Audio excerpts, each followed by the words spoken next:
To start from the beginning, we had somebody sat next to us and looked very suspicious. She was fidgeting all the time with a bag on the floor across her.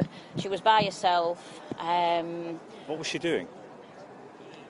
She was looking in the direction of where the explosion actually happened all night and smirking to herself.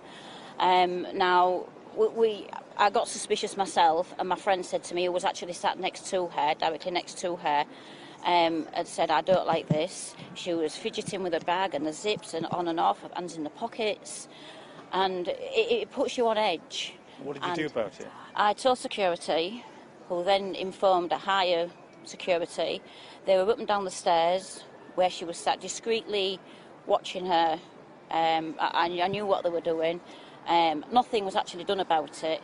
And then later on, as the concert was going and Arianda actually came on the stage, she was getting more and more agitated.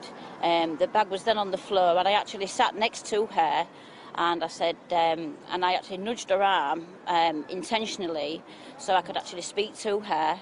And I said, "Oh, sorry about that. Oh, are you by yourself?" And she said, "Yes," and she spoke to me, but I didn't understand her. So we don't know, simply don't know whether this lady had anything to do with it. But you were worried enough to talk to security. Yes, they listened to you, although you say that they didn't really do anything. I don't think security did listen to me. Then what happened? Because then my daughter got very upset about things, Holly, and she went to security, and they basically told her, "How would you like it if someone accused you of this?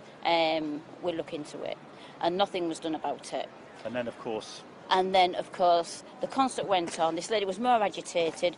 1 to 2 minutes before the concert finished, this lady disappeared. And then, of course, the explosion went off in the other end of the stadium. And what can you remember?